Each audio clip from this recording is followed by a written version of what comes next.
এবছর পুজোয় বাপের বাড়ি যেয়ে এমন একজন মানুষের সঙ্গে দেখা হবে আমি কোনোদিনও স্বপ্নেও ভাবতে পারিনি। কিন্তু আমার ভাগ্যে ছিল তাই দেখা হয়েছে। সে কে জানো? মেদিনীপুরের গর্ব ইংলিশ চ্যানেল জয়ী আফরিন জাবি। উনাকে দেখে তো আমি খুবই খুশি ও আনন্দিত হয়েছি। উনি অবশ্যই আমার থেকে বয়সে অনেক ছোট, কিন্তু যাই হোক, রেসপেক্ট করে তো কথা বলতেই হবে, তাই বলছি। আর উনি আমাদেরকে জানালেন কিভাবে ইংলিশ চ্যানেল পার করতে গেলে কতটা মনের জোর আর সাহসিকতা থাকতে হয়। আপনারা তার কাছ থেকেই সরাসরি শুনে নিন। আশা করি সবাই পুজো অনেক এনজয় করছে, তাই তো? আমি কিন্তু শুনতে পাচ্ছি না।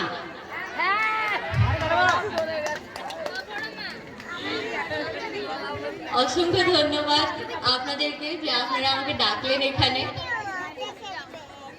আমি আফরিন জাবি। এই 29শে জুলাই আমি ইংলিশ চ্যানেল ক্রস করেছিলাম।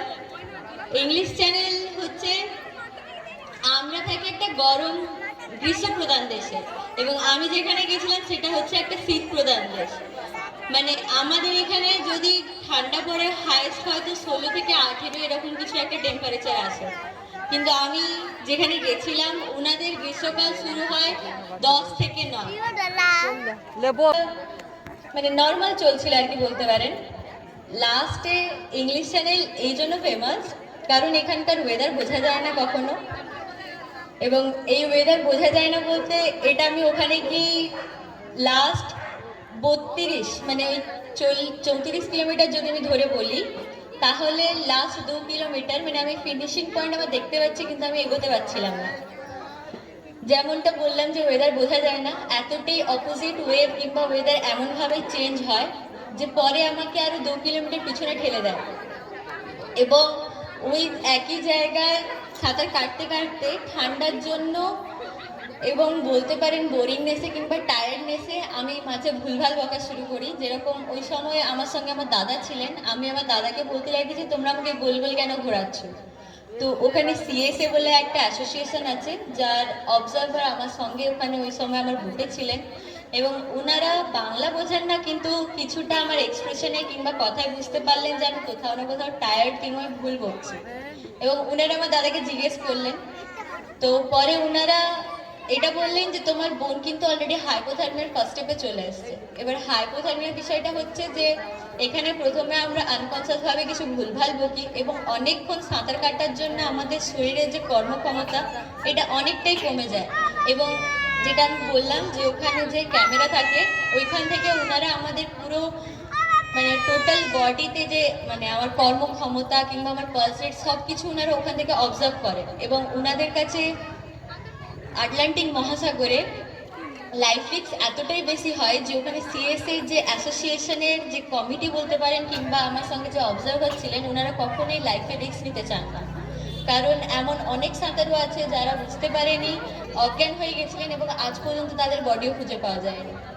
তো মাঝে আমার অবস্থা খুবই খারাপ হওয়ার জন্য ওনারা দাদাকে অনেকভাবে কনভিন্স করার কিংবা প্লিজ করার চেষ্টা করেন যে তোমার বোন কিন্তু অলরেডি অসুস্থ হচ্ছে এবং ওর যে কর্মক্ষমতা অনেকটাই কমে গেছে, এরপরে যদি আমরা বুঝতে পারছি না কতটা কি সময় লাগবে, কারণ আমরা হয়তো নিজেরাও বুঝতে পারবো না এবং ও নিজেও বুঝতে পারবে না, কখনো অজ্ঞান হয়ে যাবে, আর একবার যদি এরকম হয়ে যায় আমরা কিন্তু খুঁজে পাবো না।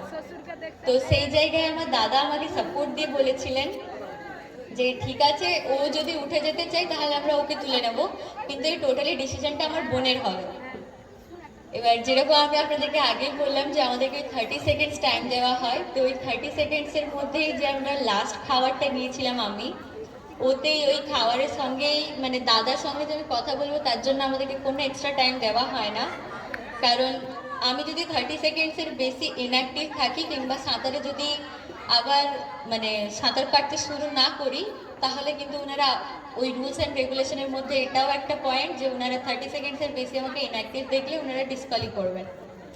তো দাদা যখন আমাকে উপর থেকে আমার সিচুয়েশন এরকম এগুলো বললেন, কারণ ওই সময় আমি নিজের সিচুয়েশন কিছুই বুঝতে পারছিলাম না, তো আমার এবং আমার দাদা দুজনেরই একটাই ছিল যে যেহেতু আমি লাস্ট খাবারটা নিয়েছি আমার মধ্যে কিছুটা এনার্জি ছিল, আমি এটা অ্যাপ্লাই করে দিই, তারপর যদি না হয় তাহলে আমরা ওখান থেকে ফিরে আসবো।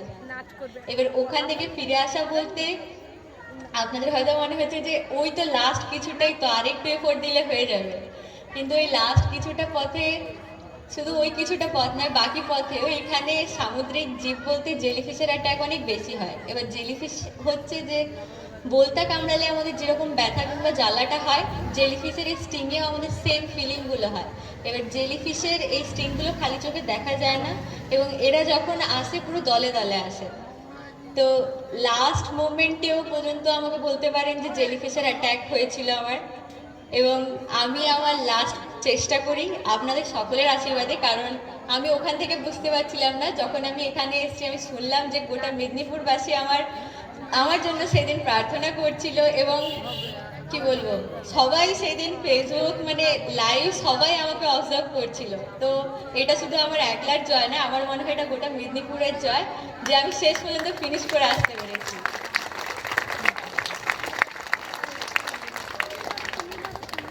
তো আজকে যেরকম আমার এটা আশা আমি আপনাদের কাছে আশা করছি